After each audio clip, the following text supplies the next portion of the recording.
Assalamualaikum warahmatullahi wabarakatuh. Selamat pagi anak-anak sekalian, anak-anak yang hebat-hebat, yang soleh-soleha. Apa kabarnya hari ini? Sehat? Alhamdulillah. Semoga kita senantiasa diberi kesehatan oleh Allah Subhanahu wa taala dan selalu tetap semangat dalam menuntut ilmu, dan semoga segala aktivitas kita selalu bernilai ibadah di sisi Allah Subhanahu wa taala. Amin. Amin ya rabbal alamin. Pada kesempatan hari ini kembali lagi kita bertemu dalam pendidikan agama Islam dan budi pekerti. Kelas 5 SD. Pembelajaran yang keempat tentang bulan Ramadan yang indah. Adapun materi yang Bapak sampaikan pada kesempatan hari ini tentang memperbanyak kebaikan di bulan Ramadan dan manfaat puasa Ramadan. Sebelum kita memulai pembelajaran ini, marilah kita bersama-sama berdoa terlebih dahulu. Berdoa bersama-sama dimulai. Bismillahirrahmanirrahim. Rabbi zidni ilma warzuqni fahma.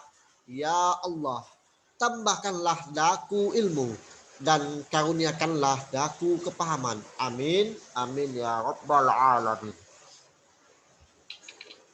Baiklah anak-anakku yang hebat-hebat, yang soleh-soleha, pada kesempatan kali ini Bapak akan membahas tentang memperbanyak kebaikan di bulan Ramadan. 1. Sholat tarawih. Sholat tarawih berjamaah di malam hari setelah sholat isya.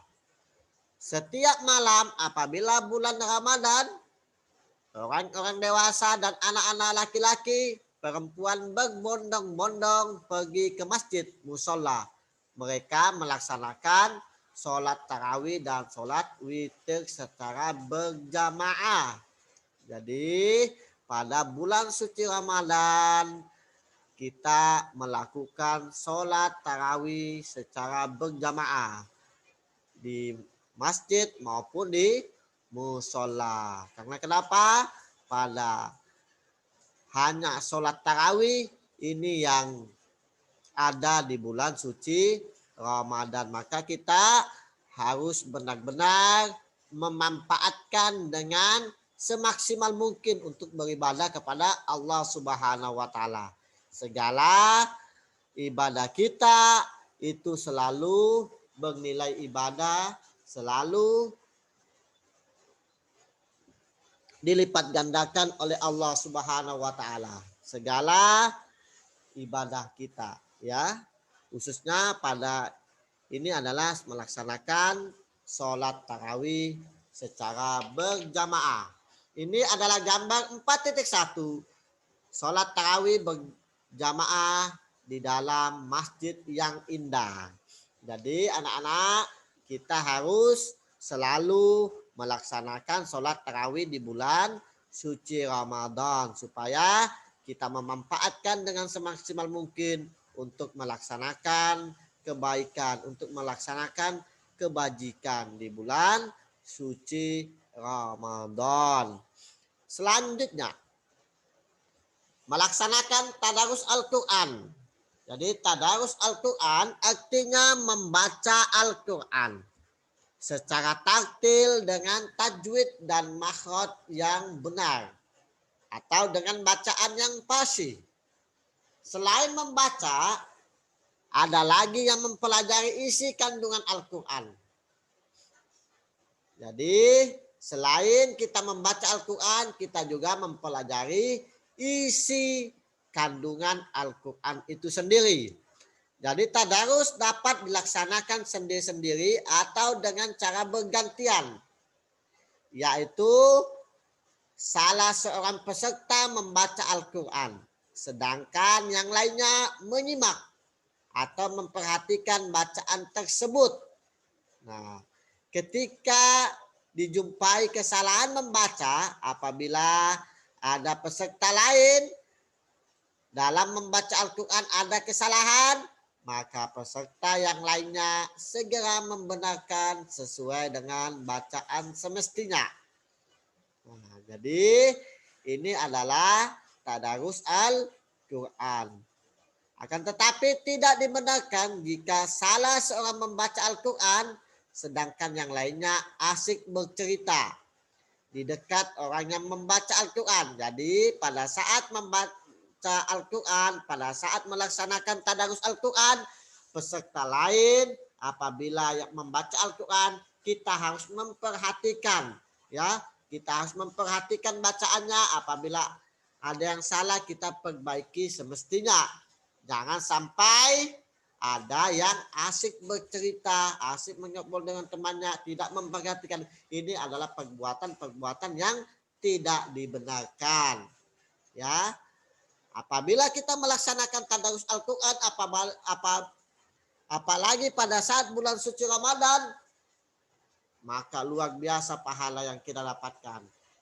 Ya, pahala yang kita dapatkan karena segala perbuatan kita, khususnya perbuatan kebaikan, tadarus Al-Quran, maka Allah akan melipat gandakan pahala. Jadi anak-anakku yang soleh-solehah hendaknya selalu melaksanakan tadarus Al-Quran, apalagi pada bulan suci Ramadan dengan baik, ya. Ini adalah gambar 4.2 umat Islam, orang dewasa, remaja, dan anak-anak sedang tadarus membaca Al-Quran di masjid atau serambi masjid atau di musola, boleh, ya. Sama-sama kita melaksanakan tadarus Al-Quran, selalu membaca Al-Quran, selalu mengkaji kandungan isi Al-Quran. Selanjutnya, yang ketiga adalah memperbanyak sedekah. Bersedekah maksudnya memberikan sesuatu yang bermanfaat kepada orang lain dengan niat ikhlas karena mengharap ridha Allah Subhanahu wa taala. Apabila kita bersedekah, kita memberikan sesuatu kepada orang lain, maka niatkan karena Allah Subhanahu wa taala dengan niat yang ikhlas semata-mata karena Allah, mengharap ridha Allah Subhanahu wa taala.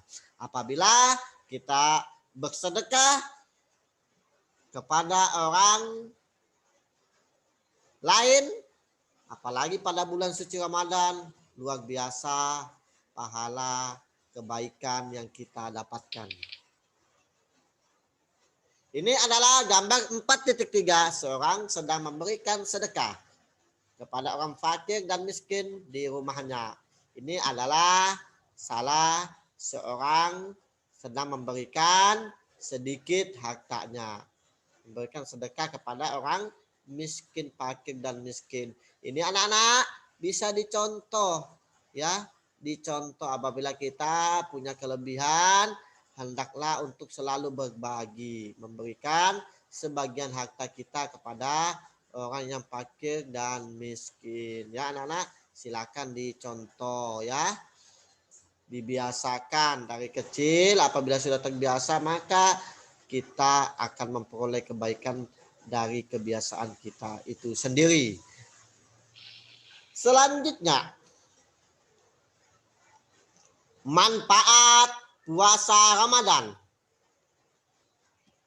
Manfaat puasa Ramadan, mari kita meraih manfaat ibadah bulan puasa Ramadan. Manfaat yang berpuasa terutama bulan Ramadan sangat banyak sekali.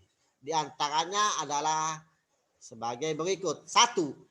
Manfaat dari puasa Ramadan adalah ungkapan rasa syukur kita kepada Allah Subhanahu wa taala. Ibadah puasa dan ibadah lainnya merupakan ungkapan rasa syukur atas nikmat yang telah Allah berikan kepada kita. Allah Subhanahu wa taala selalu memberikan nikmat kepada kita tanpa henti-hentinya. Maka sudah sepantasnya lah kita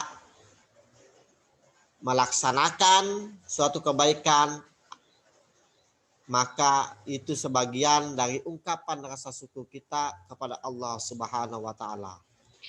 Selanjutnya, manfaat puasa melatih kejujuran di saat berpuasa. Kita menahan lapar dan dahaga, mampu tidak makan dan minum, meskipun tidak ada yang melihat. Kita yakin bahwa Allah Subhanahu wa taala Maha melihat. Jadi, pada saat kita berpuasa, itu hanya kita saja yang tahu sama Allah Subhanahu wa taala. Maka jangan sampai kita mengaku berpuasa tetapi dalam kamar kita lagi makan. Ini adalah hal-hal yang tidak baik. Maka pada saat kita berpuasa, maka kita itu akan melatih kejujuran kita di saat kita berpuasa. Kita menahan lapar dan dahaga karena kita yakin bahwa Allah Subhanahu wa taala Maha melihat. Ya. Yang ketiga, manfaat dari puasa adalah menanamkan rasa kasih sayang Dengan berpuasa, kita dapat merasakan penderitaan orang lain. Kita tidak makan, tidak minum selama 1 hari. Tetapi saudara-saudara kita banyak sekali yang sampai berhari-hari tidak makan. Nah, dengan adanya kita berpuasa, maka kita dapat merasakan penderitaan orang lain. Banyak di antara mereka kelaparan dan kehausan. Sesama manusia, kita harus mengasihi dan menyayangi dengan memberikan bantuan agar mereka juga merasakan kebahagiaan. Ini adalah manfaat dari puasa. Selanjutnya yang keempat, dengan berpuasa maka kita akan sehat jasmani dan rohani. Orang yang berpuasa akan merasakan sehat jasmani dan rohaninya. Rasulullah Shallallahu Alaihi Wasallam pernah mengatakan, puasalah kamu supaya kamu sehat. Maka dengan berpuasa maka kita akan menjadi sehat. Yang kelima, manfaat dari puasa adalah melatih kesabaran, pengendalian diri. Ibadah puasa dapat juga membentuk sikap sabar. Sedangkan sabar adalah sikap utama dalam sukses. Apabila mau sukses, harus memiliki sifat sabar. Memiliki sifat sabar ini, maka pada saat kita puasa itu adalah melatih kesabaran kita, pengendalian diri kita. Ya, contohnya orang yang ingin sukses dan berprestasi di sekolah harus sabar dalam belajar. Ingin sukses bermain bola harus juga dengan sabar berlatih. Ingin sukses masuk surga sekalipun harus sabar mentaati perintah Allah Subhanahu wa taala. Jadi bagi yang ingin menjadi sukses di dunia, lebih-lebih sukses di akhirat, harus menggunakan dengan sikap sabar. Jadi sikap sabar itu bisa dibentuk, salah satunya harus melaksanakan puasa. Maka bisa kita terlatih dalam kesabaran, dalam pengendalian diri. Inilah yang sempat Bapak jelaskan pada kesempatan kali ini tentang manfaat dari puasa dan memperbanyak amalan-amalan di bulan suci Ramadan. Selanjutnya, marilah kita tutup pembelajaran ini dengan bersama-sama membaca Alhamdulillah. Alhamdulillahirabbil alamin. Sekian yang dapat Bapak sampaikan pada pertemuan secara daring ini. Semoga apa yang Bapak sampaikan bisa dipahami bersama, bisa menjadikan ilmu yang bermanfaat di dunia, lebih-lebih bermanfaat di akhirat. Dan sekian dan sampai bertemu kembali, dan Bapak tutup. Wabillahi taufiq wassa'adah. Wassalamualaikum warahmatullahi wabarakatuh.